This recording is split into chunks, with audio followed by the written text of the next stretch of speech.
Okay. Okay. I'm very happy to introduce our speaker, a good friend, and he does a lot of community empowerment, so on and so forth. And he does this in about 13 African countries.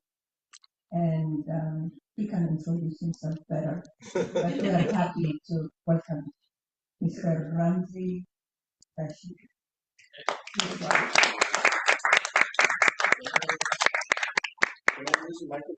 Yes, yes, yes, yes, yes, yes.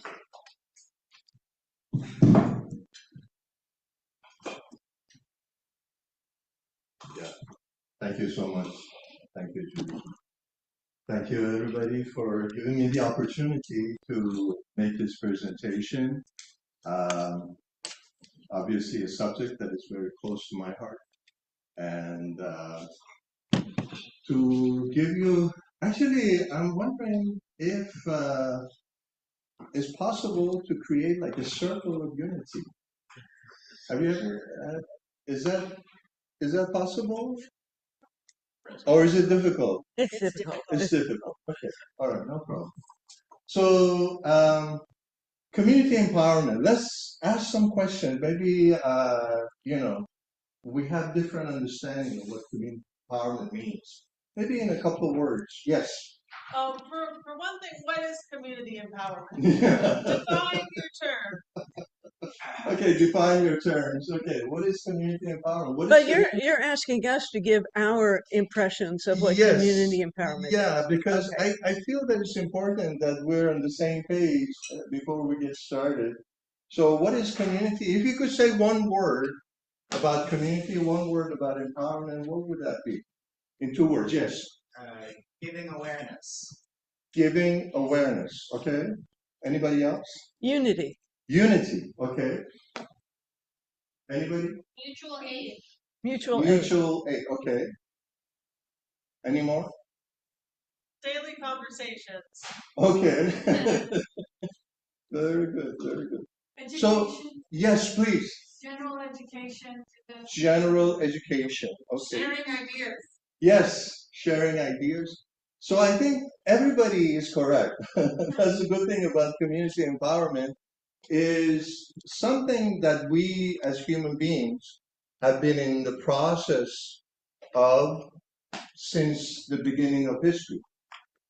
I mean, there was a time that we lived in the cave, and we have certain capabilities.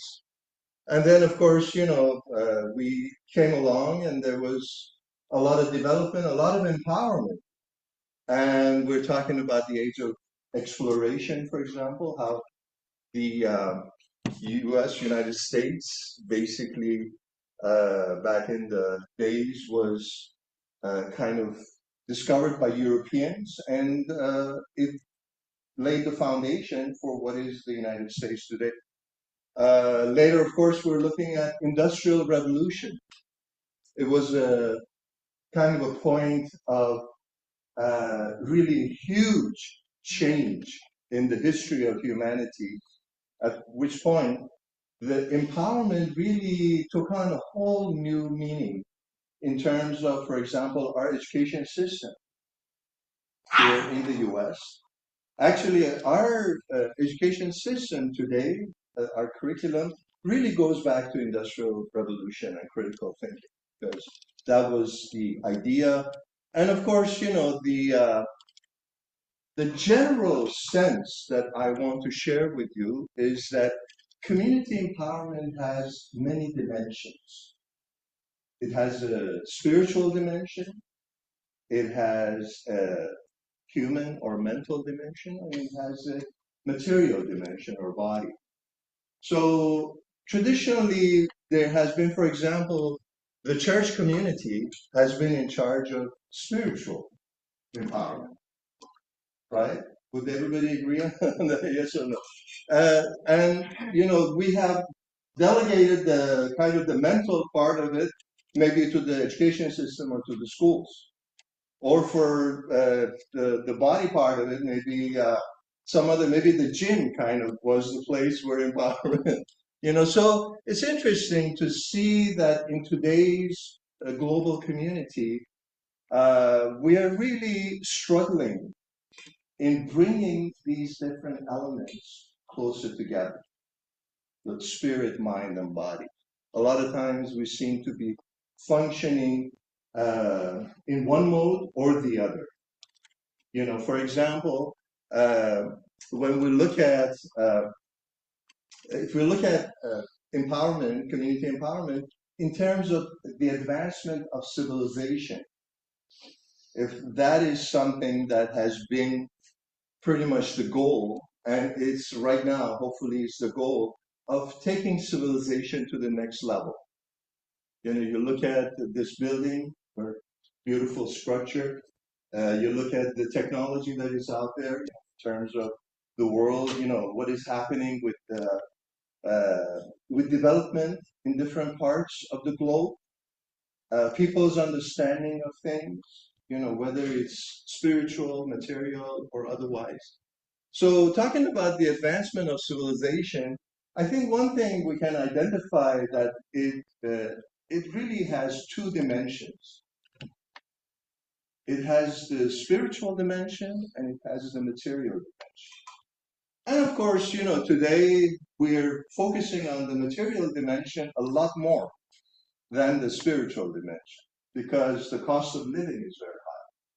Like I live in Irvine, and the average cost of home in Irvine is around $1 million. You know, you buy a regular home, you're paying like $1 million, or maybe give or take a little bit more or less. And so that puts you in a position of really struggling to pay the mortgage, to pay for the car, to pay for the family, to, you know, all the costs that we all know about. And so it gives us very little time to really focus on spiritual empowerment. And I'm going to talk more about that in a little bit. And actually, when you look at our education system and the economy, essentially today we are training our children and youth, and then at the university or college, to find jobs, you know, to find the skills, you know, to get a degree, and that would basically help you get a better job. The higher the degree level, maybe the better job that you find. But interesting enough, artificial intelligence is kind of putting a twist in this picture in the sense that we're seeing a lot of tech companies like in Silicon Valley, they're laying off a lot of workers because AI is doing a better job.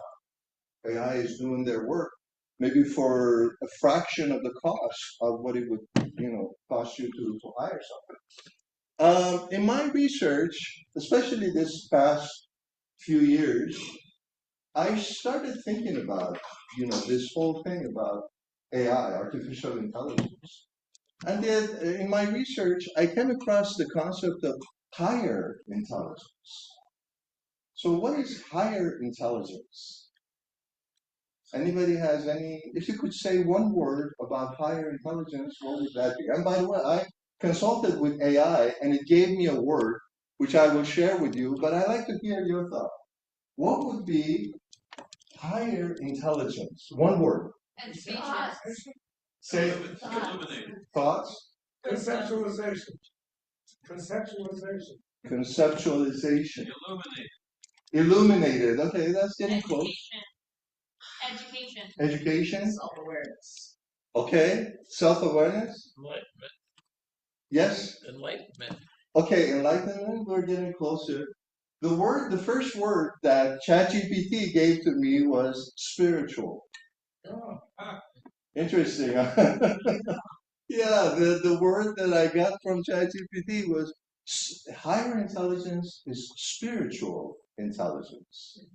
And like the gentleman over there, like I think and so the question is, how do you trigger higher intelligence, which is the source of artificial intelligence and emotional intelligence and all the other intelligence? And so the question is, how do we nurture? How do we trigger the higher intelligence? How do we nurture and basically help develop our higher intelligence? And so there are many ideas out there, of course, but the thing that we will find and we have shared here is usually, I personally think, is spiritual writings that throughout history have been shared by various religions. It's actually in one passage, it says that prayer engenders the susceptibilities of the higher intelligence. So that could be, meditation, prayer. And then the question is, how do we help grow higher intelligence or spiritual intelligence? How can we nurture higher intelligence? Any thoughts there? How do we nurture higher intelligence? Anybody wants to? One word. Challenge ourselves. We'll challenge ourselves. Challenge ourselves. Information. Find ourselves. Meditate. Question. Yoga. Okay, yoga. And the word that, again, ChatGPT, is my kind of companion now. I consult everything with GPT, which is really the collective consciousness of humanity. It's very interesting. We've never had this level of concentrated consciousness at our fingertip. And the word there was service. Service to humanity. Through service, actually, Gandhi says that if you want to find yourself, lose yourself in the service of others. And that's a spiritual kind of truth that we'll find in Christianity as well.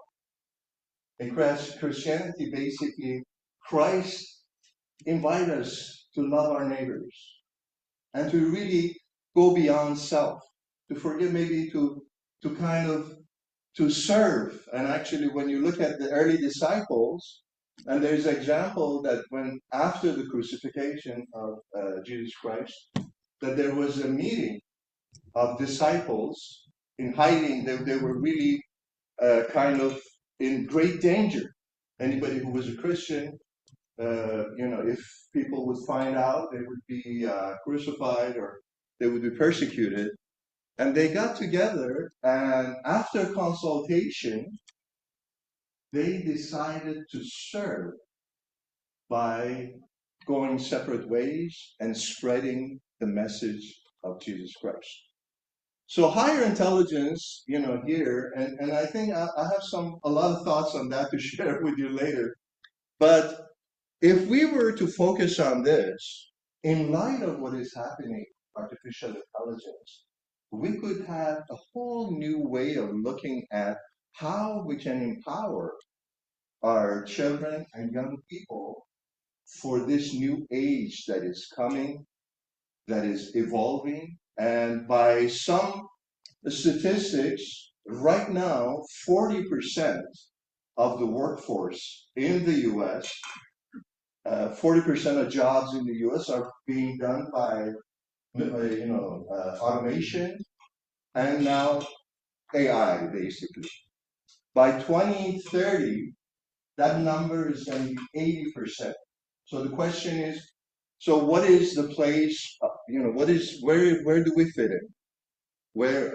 Are we going to be everybody's going to be doing AI, or what are the needs? Where the needs are?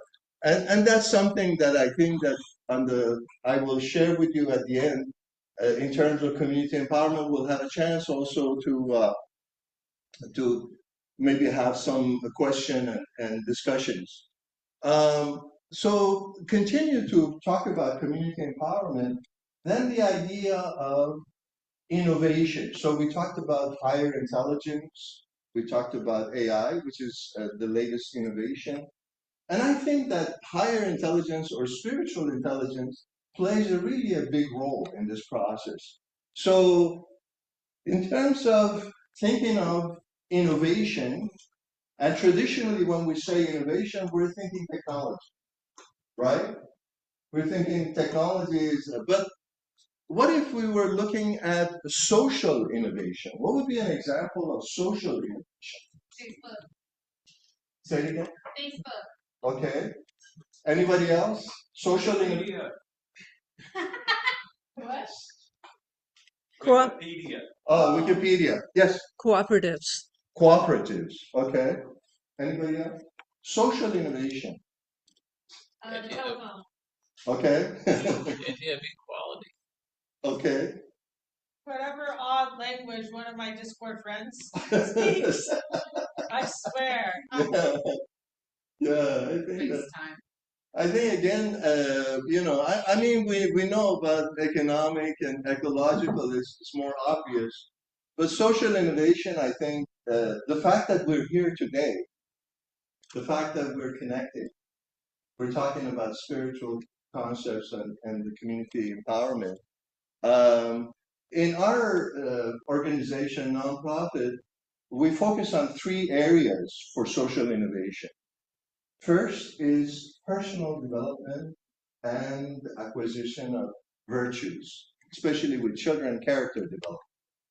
The second one is community empowerment or community basically connecting with each other, unity within the community.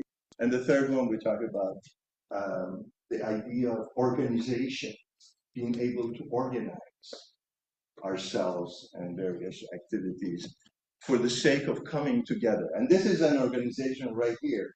We have come together here because there was a lot of organization involved in this process. The kind of last point I want to, and then I'll talk a little bit about the future, the idea of spiritual enterprise. Spiritual enterprise. What is a spiritual enterprise? Okay. Spiritual enterprise? Zen. It's Zen. Okay, Zen. Okay. Anybody? Okay. You can't go wrong here. So don't be afraid to say whatever you say it fits, because you have the whole spectrum. On one hand, you have the spiritual, and the other, you have the material or the enterprise aspect. Traditionally, it was primarily the focus of the economy was on enterprise. Then we had social enterprise back in the 60s, became popular. And we ourselves, our nonprofit, we did a lot of workshops. We worked with the city of Irvine, for example. We offered social enterprise workshops for youth back in 2012, 2013. And then we realized that we were a little late in reaching out to our youth, that we had to start earlier to develop, to empower them, spirit, mind, and body, to really be at a functioning at a much higher register. So spiritual enterprise, I think, is really an elevation of social enterprise. And in spiritual enterprise, in our organization, we focus on the human potential primarily, that human beings are the primary assets of a country or an economy.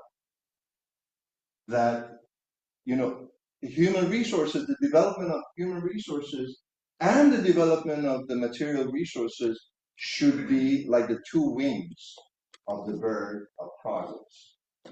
And of course, we're working, we're basically functioning in an economic model that is based on supply and demand and scarcity. But if we were to extend it to new horizons, we would be looking at the spiritual element. And finally, looking at the future, to have a vision of what kind of future we want to live in. I mean, it's one thing to go through school and find a job and work for 30 years and retire and all that. But it's another thing to really have a vision of where you want to be and where you want to take the world with you. So switching, kind of moving from a traditional problematic thinking mode to become a visionary. I mean, we're in the Unitarian Church, the idea of a united community, a united world, universalist, the idea of equitable prosperity, that everybody has an opportunity, at least to have the basic necessities of life around the world. And that disparity, of course, we're all aware of, and which is the cause of a lot of issues. And then last one, regenerative ecosystem, because there has been a lot of talk of sustainable development. We have for example, 2030 United Nations, Sustainable Development Goals, SDG. Many of you, I'm sure, you're familiar with. But I feel that after doing some research, that we need to take things, and sustainable was really that we're not going to do any more damage. We're going to sustain at this level the damage that has been done. We just try to not to make it any worse. And after some research and looking at different concepts, we decided to focus on regenerative ecosystem. When you look at our ecosystem, it's constantly regenerating itself. If we give it a chance, if we're not interrupting the ecosystem, it will regenerate itself. Actually, our body, the human body, is constantly in a state of regeneration. And there are a lot of, there's a lot of research on that topic right now. But on that note, and I like to kind of bring the talk to an end and open for questions or consultation if you have any comments or thoughts. And I would like to throw an idea at you that we, our nonprofit Center for Balanced Development, we have a community empowerment program that, as Judy mentioned, we are now offering in 79 countries with over 3,000 members. And the research we do is very simple. Is we do research on innovation, especially for parents mentoring their children at home, and community members mentoring youth in the general community. And I would love to do something in this neighborhood. If anybody is interested, I was telling Judy earlier, if you'd be interested, maybe we can go to the neighbors and ask them if they have children and help them, do this mentorship process with their kids. I think that would be ideal. Or to help community members, each one of us, and I've done a lot of these workshops around the world. Recently, I was in China. I was in Chongqing and Xi'an. By the way, I lived there for 15 years. That's why I speak Chinese. And I met Lena recently. And so I did a workshop in Xi'an, which is the old capital of China. We had a group of parents that I explained to them how the process of mentoring their children works. And this was back in May, and end of May, June. And they decided to commit to mentor their children every night using our research, which goes out on a daily basis. And they have been very, very committed. They haven't missed a day, and we haven't missed a day. And so the idea that not only we're empowering the new generation through mentorship at home, and maybe we can work with schools. That's been a little bit more difficult kind of idea. We've worked with Santa Ana public schools, but it's been really tough working with schools because there are a lot of structures within our education system that makes it very difficult to even introduce a new idea, but as an after-school program or whatever, however it can be done. But mentoring your children at home, that's something that every parent can do. You have a captive audience. Your kids come home every night, and you spend 10 minutes, and we provide you with the material, when we provide you with the with the methodology, which is simple. You just watch a clip about innovation, you ask questions, and you listen and encourage. Three-step process. Can't be any easier. And a lot of parents are doing it, and they're seeing great results. It really improves the self-confidence and the independent mindset of the child. We usually, when kids, I remember when we were going to school, when I was in school, it was really difficult to ask questions because you got 30, 40 other kids that also have a lot of questions on their mind. So a lot of times you just learn to say, okay, forget it. I'm just gonna, just tag along.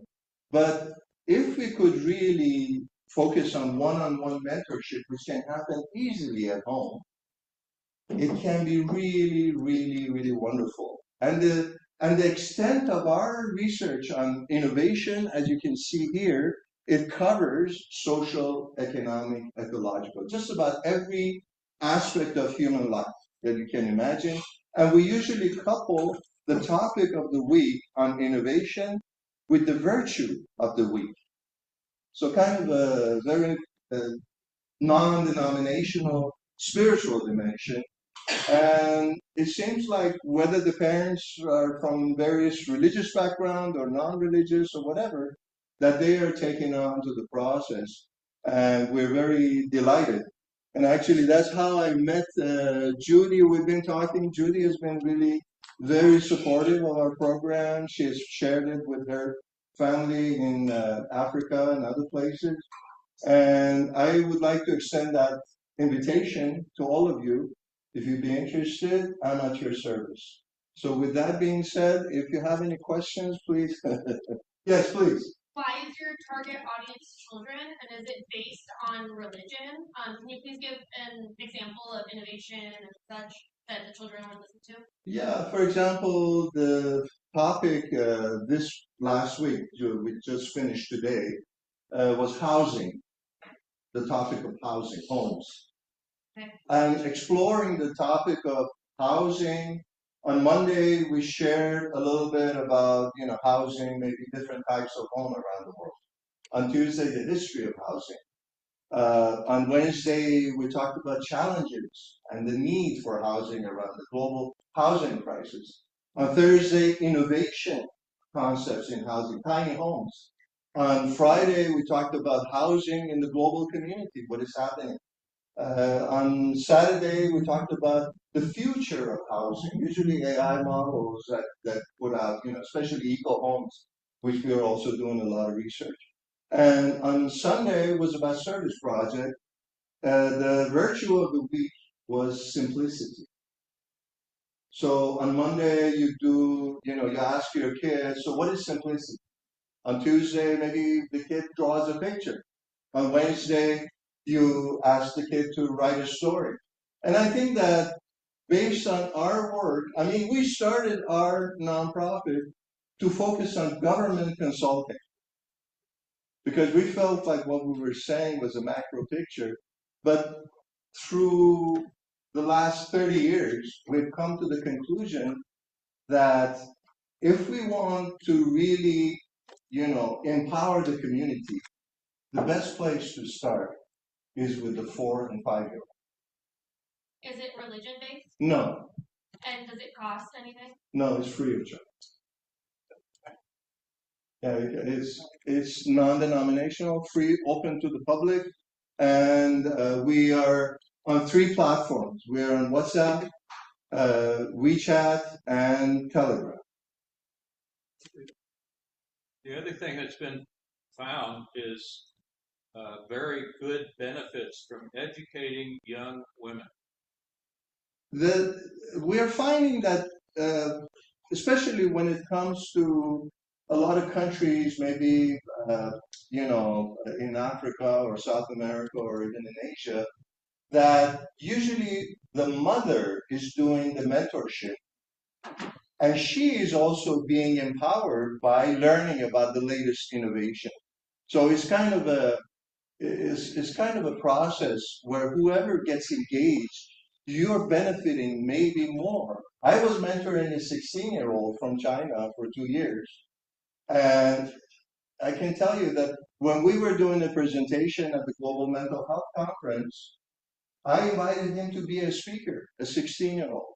And when he spoke, everybody took note because I really helped him nurture his his self-confidence and his independent mindset. And he told me, he said, because basically we get together, I ask questions and he talks. And you know what he told me? He said, nobody ever asked me a question. He said, everybody tells me that how I should be, and and the mom was, of course, kind of a tiger mom. And she was telling him, he didn't have a choice on his haircut. I mean, there you go. So, but I think we're really at a point, when you look at, the situation around the world, that in order for us to have a more united, equitable, and regenerative world as we go forward, is that it takes a village to raise a child. No matter if you're 85 or you're 50 years old or you're 35 or whatever you are, wherever in your life, that you can find somebody that will benefit from your tremendous experience and patience and nurturing. I think the best gift that I can give anybody is to listen to what they have to say. Absolutely. It's just, yeah. Sure. If anybody have any kind of question, say afterwards, then Ramses, very happy to. Sure. Yeah, I think no. There's no. I'll be at your service, and my number is there also if you'd like to take my number. 949-302-2238. That's my cell phone.